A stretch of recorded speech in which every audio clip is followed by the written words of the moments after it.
Private software seminar ಅನ್ನೋ ಒಂದು company ಮೂಲಕ ಓಎಸ್ಎಸ್ ಅನ್ನೋ ಒಂದು ಸಾಫ್ಟ್ವೇರ್ ಮೂಲಕ ಮೊದಲು ಇಂಪ್ಲಿಮೆಂಟ್ ಮಾಡಿದಂತ ಒಂದು 2 ಪಾಲಿಕೆಗಳಲ್ಲಿ ನಮ್ಮ ಶಿವಮೊಗ್ಗ ಮತ್ತೆ ತುಮಕೂರು ಇನ್ನೊಂದು ಪಾಲಿಕೆ 3 ಪಾಲಿಕೆಯಲ್ಲಿ ಇಂಟ್ರೊಡ್ಯೂಸ್ ಮಾಡಬೇಕು. ಆ ಓಎಸ್ಎಸ್ ಇಂಟ್ರೊಡ್ಯೂಸ್ ಮಾಡಿದಾಗ ಬೇರೆ ಕಡೆ ಎಲ್ಲರೂ ಕೂಡ ಮ್ಯಾನ್ಯುಯಲ್ ಕ್ಯಾಲ್ಕುಲೇಷನ್ ಮಾಡ್ಕೊಳ್ತಾ ಇದ್ರು. ಆದ್ರೆ ಈ ಓಎಸ್ಎಸ್ ಮೂಲಕ ಆನ್ಲೈನ್ ಅಲ್ಲಿ ಎಕ್ಸ್ಟ್ರಾಕ್ಟ್ ಕೊಟ್ಟು ಕ್ಯಾಲ್ಕುಲೇಷನ್ ಮಾಡೋದು ನಿರಂತರ ನಡ್ಕೊಂಡ್ಬಂತು. 2012 ಇಸ್ವಿಯಲ್ಲಿ ಸರ್ಕಾರ ಇ ಆಸ್ತಿ ಅಂತ ಜಾರಿಗೆ ತಂತು. ಈ ಆಸ್ತಿ ಜಾರಿಗೆ ತಂದಾಗ ಸರ್ಕಾರದ ಮೂಲಕ ಆಗ ಯಾವುದೇ ಒಂದು ಪುಸ್ತಕದಲ್ಲಿ ಏನಾದರೂ ಇದ್ದ ಅಂದ್ರೆ ಪುಸ್ತಕದಲ್ಲಿ ಯಾವುದೇ ತರದ KMF ಪುಸ್ತಕ ಇರ್ಬೋದು, MER ಪುಸ್ತಕ ಇರ್ಬೋದು, ಅಲ್ಲಿರುವಂತ ಎಲ್ಲ ಆಸ್ತಿಗಳನ್ನ ಸೂಕ್ತ ದಾಖಲೆಗಳನ್ನ ತೆಗೆದುಕೊಂಡು ಅದಕ್ಕೊಂದು PID number, permanent identity digital certificate number ಅಂತ ಕೊಟ್ಟು ಆ ನಂಬರ್ ನ ಆಧಾರ ಅದು ನಂಬರ್ ಹೇಗಿರುತ್ತೆ ಅಂದ್ರೆ ಆ ನಂಬರ್ ನ ಮೊದಲನೇ ಅಕ್ಷರ ಬಂದ್ಬಿಟ್ಟು ವಾರ್ಡ್ ನಂಬರ್ ಅಂತ ತೋರಿಸುತ್ತೆ, ನೆಕ್ಸ್ಟ್ 2 ಡಿಜಿಟ್ ಬಂದ್ಬಿಟ್ಟು ರಸ್ತೆ ನಂಬರ್ ತೋರಿಸುತ್ತೆ, ಅದು ನೆಕ್ಸ್ಟ್ 3 ಬಂದ್ಬಿಟ್ಟು ಆಸ್ತಿ ತೆರಿಗೆ number, clockwise anticlockwise automatic generate ಆಗುತ್ತೆ. ಅದು ಶಾಶ್ವತವಾಗಿ ಆ ಆಸ್ತಿಗಿರುವಂತ ನಾವು ಇರಲಿಲ್ಲ ಅಂದ್ರೂ ಕೂಡ ಭೂಮಿ ಇರೋರು ಕೂಡ ಆಸ್ತಿ ಇರುವಂತ ಒಂದು ನಂಬರ್, ಅದು PID ನಂಬರ್.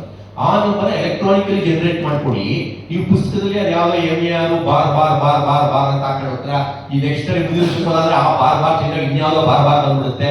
ಅದು ಯಾವ ನಂಬರ್ ಅಂತ ನಮ್ಮ ಆಸ್ತಿ ನಂಬರ್ ನಾವೇ ಜ್ಞಾಪಕ ಇಟ್ಕೊಳ್ಳೋಕ್ಕಾಗಲ್ಲ ಅನ್ನೋ ಉದ್ದೇಶಕ್ಕೋಸ್ಕರ ತಂದ್ರು. ಆದ್ರೆ ಆಗ ಈ ಕರ್ನಾಟಕದಲ್ಲಿ ಎಲ್ಲಾ ಕಡೆ ಜಾರಿಗೆ ಬಂತು ಈ ಆಸ್ತಿ 2017 ಇಸ್ವಿನಲ್ಲಿ. ನಮ್ಮಲ್ಲಿ ಮಾತ್ರ, ನಮ್ಮಲ್ಲಿ ಶಿವಮೊಗ್ಗ ಮಹಾನಗರ ಪಾಲಿಕೆಯಲ್ಲಿ ಮತ್ತೆ ಇನ್ನ 2 ಮಹಾನಗರ ಪಾಲಿಕೆ ಸರಿಯಾದ ಹೆಸರು ನೆನಪಿಲ್ಲ, ಒಟ್ಟು 3 ಮಹಾನಗರ ಪಾಲಿಕೆಯಲ್ಲಿ ಪ್ರೈವೇಟ್ ಸಾಫ್ಟ್ವೇರ್ ನ ಆಲ್ರೆಡಿ ಅಡಾಪ್ಟ್ ಮಾಡ್ಕೊಂಡಿರೋದ್ರಿಂದ ಗೌರ್ಮೆಂಟ್ ನ ಈ ಆಸ್ತಿಗೆ ಹೋಗಿಲ್ಲ, ಇದನ್ನೇ ಮುಂದುವರಿಸ್ಕೊಂತ ಬಂದ್ರು ಓಎಸ್ಎಸ್ ಸಾಫ್ಟ್ವೇರ್ ನ ಸೆಮಿನಾರ್ನಲ್ಲಿ. ಸರ್ ಕೇಳ್ತಾ ಇದ್ರಲ್ಲ, ಭದ್ರಾವತಿಯಲ್ಲಿ ಅಷ್ಟೊಂದು ಆಗೋಗ್ಬಿಟ್ಟಿದೆ, ನಿಮ್ದು ಯಾಕಾಗಿಲ್ಲ? ಭದ್ರಾವತಿಯಲ್ಲಿ ಕಳಪೆ ಆಗ್ಬಿಟ್ರಲ್ಲ, ಎಷ್ಟೊಂದು ಜನ ಕೂತ್ಕೊಂಡ್ರೆ ಭದ್ರಾವತಿ ಕಡಿಮೆ ಜನ ಇದ್ದಾರೆ. ಯಾಕಂಗಾಯ್ತು ಅಂದ್ರೆ 2017 ಇಸ್ವಿಯಿಂದಲೇ ಅವಾಗಿಂದಲೇ ಅವರು ಇಂಪ್ಲಿಮೆಂಟ್ ಮಾಡ್ತಾ ಬಂದ್ರು. ಇನ್ಕ್ರಿಮೆಂಟಲ್ ಇನ್ಕ್ರೀಸ್ ಅಂದ್ರೆ ಹಂತವಾಗಿ ಈ ತಿಂಗಳು 10, ಈ ವಾರ 10, ನೆಕ್ಸ್ಟ್ ವಾರ 10, ನೆಕ್ಸ್ಟ್ ವಾರ 20, ನೆಕ್ಸ್ಟ್ ವಾರ 30, ಈ ತರ ಎಲ್ಲಾ ಆಸ್ತಿಗಳನ್ನ ಡಿಜಿಟಲೈಸೇಷನ್ ಮಾಡ್ಕೊಂಡು ಬಂದ್ರು. ಈ ಆಸ್ತಿನ ನಮ್ಮವ್ರು ಮಾತ್ರ 000 ಎಲ್ಲ ಓಎಸ್ಎಸ್ ಸಾಫ್ಟ್ವೇರ್.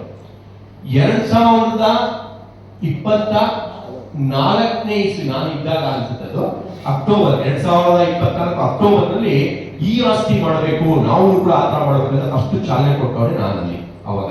ಯಾಕಂದ್ರೆ ಇದು ಎಷ್ಟು ಟೆಂಪರರಿ, ಪ್ರೈವೇಟ್ ಮಾಡಿ ಟೆಂಪರರಿ, ಗೌರ್ಮೆಂಟ್ ಗೆ ನಾವು ಶಿಫ್ಟ್ ಆಗ್ಬೇಕು. ಪ್ರೈವೇಟ್ ಸಾಫ್ಟ್ವೇರ್ ಅವರ ಹ್ಯಾಕ್ ಆಗೋಗುತ್ತೆ ಎತ್ಕೊಂಡು ಹೋಗ್ಬಿಟ್ರೆ ನಮ್ಮ ಆಸ್ತಿ ರೆಕಾರ್ಡ್ಸ್ ಎಲ್ಲರೂ ಕೂಡ. ಹಾಗಾಗಿ ಪರ್ಮನೆಂಟ್ ರೆಕಾರ್ಡ್ಸ್ ನ ಈ ಆಸ್ತಿ ಮೂಲಕ ಕೊಡೋಣ ಅಂತ ನಮ್ಮ ಎಲ್ಲರ ಮೂಲಕ ಚಾಲನೆಗೊಳಿಸ್ಕೊಂಡೆ. ಆಗ ಸುಮಾರು ನಾನು ಹೋದಾಗ ಹೆಚ್ಚು ಕಡಿಮೆ ಸುಮಾರು ಒಂದು 6-7 ಸಾವಿರ ಅಪ್ರಾಕ್ಸಿಮೇಟ್ ನಂಬರ್ ಒಂದು ಆಗಿತ್ತಲ್ಲಿ ಈ ಆಸ್ತಿ ಆಗ್ತಾ ಬಂತು. ಆ ಈ ಆಸ್ತಿ ಏನಾಗುತ್ತೆ, ನಮ್ ಸರ್ ಮತ್ತೊಬ್ರು ಕೇಳ್ತಾ ಇದ್ರು, ಪ್ರತಿಯೊಂದು ಬಾರಿ ಆ ಒಂದು ಪ್ರಾಪರ್ಟಿಗೆ ಬೇಕಾಗಿರುವಂತಹ ಫೋಟೋ, ಪ್ರಾಪರ್ಟಿ ಫೋಟೋ, ವ್ಯಕ್ತಿಯ ಫೋಟೋ, ವ್ಯಕ್ತಿಯ ಆಧಾರ್ ಕಾರ್ಡು, ಆ ವ್ಯಕ್ತಿಯ ಕಟ್ಟಡ ಕಟ್ಟಿದ್ರೆ ಎಲೆಕ್ಟ್ರಿಸಿಟಿ ಬಿಲ್ಲು, ಮತ್ತೆ ಆ ವ್ಯಕ್ತಿ ಆ ಒಂದು ಜಾಗದ ಲ್ಯಾಟಿಟ್ಯೂಡ್ ಮತ್ತೆ ಲ್ಯಾಟಿಟ್ಯೂಡ್ ಅಲ್ಲಿ ಹೋಗಿ ನಾವು ಬಂದ್ಬಿಟ್ಟು ಮೊಬೈಲ್ ಅಲ್ಲಿ ತಗೊಂಡಾಗ ಅದು ಲ್ಯಾಟ್ ತೋರಿಸುತ್ತೆ. ಅದು ಕರೆಕ್ಟ್ 1 ಅಡಿ ಹೆಚ್ಚು ಕಡಿಮೆ ಅನ್ನೋ ಕೂಡ ಗೊತ್ತಾಗ್ಬಿಡುತ್ತೆ ನಿಮಗೆ. ಆ ಲ್ಯಾಟ್ ನ ಮೆನ್ಷನ್ ಮಾಡಿ ಆ ಪ್ರಾಪರ್ಟಿ ಆಸ್ತಿ ಸಮೇತ ಅದಕ್ಕೊಂದು ಜನರೇಟ್ ಮಾಡಿ ಕೊಡೋದೇ ಈ ಆಸ್ತಿ. ಒಂದ್ಸರಿ ಕಂಪ್ಯೂಟರ್ ಜನರೇಟ್ ಆಗ್ಬಿಟ್ಟಾದ್ರೆ ಇದು ನಮ್ಮಲ್ಲಿ ಉಳ್ಕೊಳ್ಳಲ್ಲ, ಆಟೋಮೆಟಿಕ್ ಬೆಂಗಳೂರಲ್ಲಿ KMDS ಅಂದ್ರೆ Karnataka municipal data society, India MRC ಅಂತ ಕರೀತಾ ಇದ್ರು, ಅಲ್ಲಿ ಹೋಗಿ ಸರ್ವರ್ ಅಲ್ಲಿ ಲೋಡ್ ಆಗ್ಬಿಡುತ್ತೆ. ಹೆಂಗೆ ನಮ್ಮ ಸಬ್ ರಿಜಿಸ್ಟರ್ ಆಫೀಸ್ ಕಾವೇರಿ ತಂತ್ರಾಂಶದಲ್ಲಿ ಲೋಡ್ ಆಗುತ್ತೆ, ಆ ರೀತಿ ಇದು ಬಂದ್ಬಿಟ್ಟು ಬೆಂಗಳೂರಲ್ಲಿ ಲೋಡ್ ಆಗ್ಬಿಡುತ್ತೆ. ಆ ಒಂದು ವಿಷಯಕ್ಕೆ ತರ್ಜಮೆ ಮಾಡೋಣ. ಶಿವಮೊಗ್ಗ ಮಹಾನಗರ ಪಾಲಿಕೆಯ ಎಲ್ಲಾ ಆಸ್ತಿಗಳನ್ನ ಈ ಆಸ್ತಿಯನ್ನ ಸಮರೋಪಾದಿಯಲ್ಲಿ ಚೇಂಜ್ ಮಾಡಿ ಒಂದು ಒಳ್ಳೆ ಭದ್ರತೆ ಕೊಡೋಣ ಅನ್ನೋ ದೃಷ್ಟಿಯಿಂದ ಆರಂಭ ಮಾಡಿದ್ವಿ. ಇನ್ನ ಹಲವಾರು ಪಾಲಿಕೆಗಳಲ್ಲಿ ಇನ್ಕ್ಲೂಡಿಂಗ್ ಮಂಗಳೂರು ಸೇರಿ ಈಗಲೂ ಕೂಡ ಈ ಆಸ್ತಿನ ಚಾಲನೆ ಕೊಡ್ಲಿಕ್ಕೆ ಆಗ್ತಾ ಇಲ್ಲ ಅಲ್ಲಿ ಅವರು, because of over dependence on private software. So ಇದನ್ನ ಮಾಡ್ಕೊಂಡು ಬಂದ್ವಿ. ಇದನ್ನ ಮಾಡ್ಕೊಂಡು ಬರ್ಬೇಕಾದ್ರೆ ಸ್ವಲ್ಪ ನಮ್ಮಲ್ಲಿ ಕೆಲವರಿಗೆ ಉತ್ಸಾಹ ಕಡಿಮೆ, ಕೆಲವರಿಗೆ ಕಾನೂನು ಅರ್ಥ ಮಾಡ್ಕೊಳ್ಳೋ ಇದು ಕಡಿಮೆ, ಇದೆಲ್ಲರೂ ಕೊರತೆ ಇಲ್ಲ.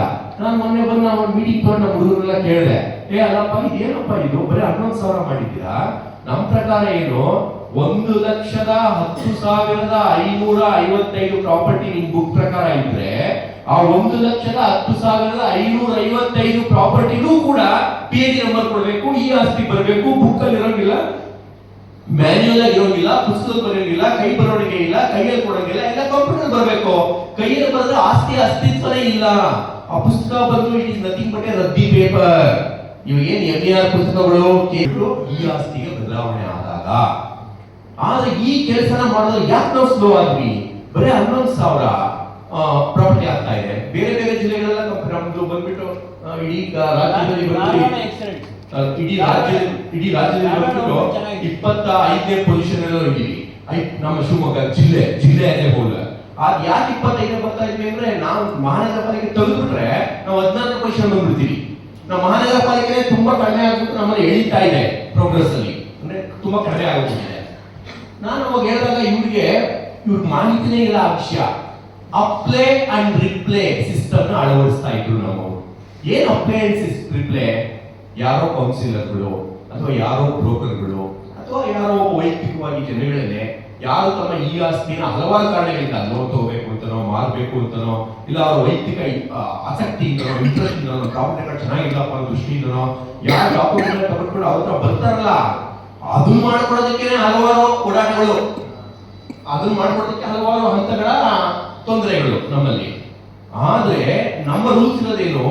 ನಾವೇ ಹೋಗಿ ನಿಮ್ಮ ಮನೆ ಬಾಗಿಲಿಗೆ ಹೋಗಿ, ನಿಮ್ಮ ಮನೆ ಬಿಲ್ಡಿಂಗ್ ಬಾಗಿಲಿಗೆ ಹೋಗಿ, ಸಾರ್ ಕೊಡಿ ಸಾರ್, ನಿಮ್ದು ನಿಮ್ ಪ್ರಾಪರ್ಟಿ ಬಂದ್ಬಿಟ್ಟು ಈ ಆಸ್ತಿ ಆಗಿಲ್ಲ ಅಂದ್ರೆ ಅದು ರದ್ದಿ ಆಗೋಗ್ಬಿಡುತ್ತೆ ಸರ್, ರದ್ದಿ ಕಾಲ ಆಗೋಗ್ಬಿಡುತ್ತೆ, ಕೊಡಿ ಸರ್ ಅಂತ ಅವರಿಗೆ ಮನವರಿಕೆ ಮಾಡಿಕೊಟ್ಟು ಅವ್ರ ಹತ್ರ ಆಧಾರ್ ಕಾರ್ಡ್ ಇಸ್ಕೊಂಡು, ಅವ್ರ ಆಧಾರ್ ಕಾರ್ಡ್ ಬೇರೆ ತಿಂಗಳ ಸಾಯಂಕಾಲ ಬರೋದ್ರೆ ಸಾಯಂಕಾಲ ಸಾರ್ ಬಂದೆ ಸಾರ್ ಹೇಳಿ ಸಾರ್ ಬಂದಿಲ್ಲ ಸರ್, ಸಾಯಂಕಾಲ ಮತ್ತೆ ಹೋಗಿ ಇಸ್ಕೊಂಡು ಬಂದು ತಡ ನಮ್ಮ ಯಜಮಾನ್ ಕೇಳ್ಬಿಟ್ಟು ಕೊಡ್ತೀನಿ ಕಣ ಅಂತ ಅಂದ್ರೆ, ಸಾರ್ ಮಾತ್ರ ಬಡಿ ಸಾರ್ ಫೋನ್ ಮಾಡ್ಕೊಡ್ತೀನಿ, ನಾನೇ ಹೇಳ್ತೀನಿ ಸಾರ್ ಇದು ಮಾಡ್ಬೇಕು ಸರ್, ಇಲ್ಲ ರದ್ದಿ ಕಾಲ ಹೋಗ್ಬಿಡುತ್ತೆ ಅಂತ ಹೇಳಿ ಕನ್ವಿನ್ಸ್ ಮಾಡಿ ಬೇಕಾಗಿರುವಂತ ಫೋಟೋಸ್, ಆಧಾರ್ ಕಾರ್ಡ್, ಅವನ ಸರ್ಟಿಫಿಕೇಟ್ಗಳು ಅದನ್ನೆಲ್ಲ ತಗೊಂಡು ನಾವು ಆನ್ಲೈನ್ ಅಲ್ಲಿ ಅದನ್ನ ಎಂಟ್ರಿ ಮಾಡಿ bill data bill collector case worker ಇಂದ ಆರ್ಐ ಇಂದ ಆರ್ಒ ಇಂದ ಡಿಸಿಆರ್ ಇಂದ ಕಮಿಷನರ್ ಲಾಗಿನ್ ಅಷ್ಟು ಕೂಡ ಪುಷ್ ಆಗಿ ಈ ಆಸ್ತಿ ಜನರೇಟ್ ಮಾಡ್ಬಿಟ್ಟು ಕೊಡ್ಬೇಕು. ಆ ಈ ಆಸ್ತಿ ಜನರೇಟ್ ಮಾಡೋದಕ್ಕಿಂತ ಮೊದಲು ನಮ್ ಸಾಹೇಬರು ಹೇಳ್ತಾ ಇದ್ರಲ್ಲ, ಏನು ನೀವು ಸಿಟಿಜನ್ ಕಾಪಿ ಕೊಟ್ರಾ,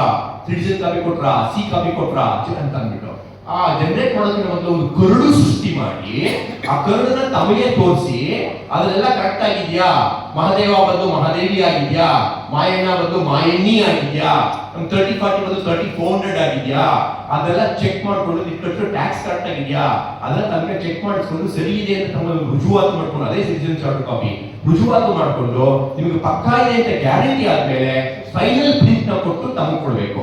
ಮುಂದೆ ಅದನ್ನ ನೀವು ಮೊಬೈಲ್ ಅನ್ನು ಕೂಡ ಓಪನ್ ಮಾಡಿಕೊಂಡು ಈ ಆಸ್ತಿ ಅಂತ ಒಂದು ನೆಟ್ ನ ಒಂದು ಗೂಗಲ್ ನೋಡಿದ್ರೆ ಈ ಆಸ್ತಿ ಬರುತ್ತೆ.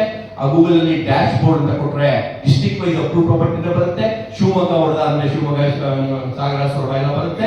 ಸೊ ಅದರಲ್ಲಿ ಶಿವಮೊಗ್ಗ ನಗರ ಹೊಡೆದ ಅಂತಂದ್ರೆ ಅಂದ್ರೆ ವಾರ್ಡ್ 1 2 3 4 5 6 ಬರುತ್ತೆ.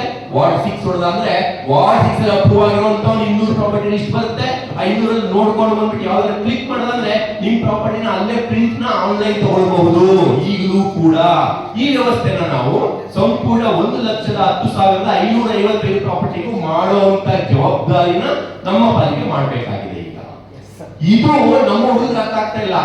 ಯಾರು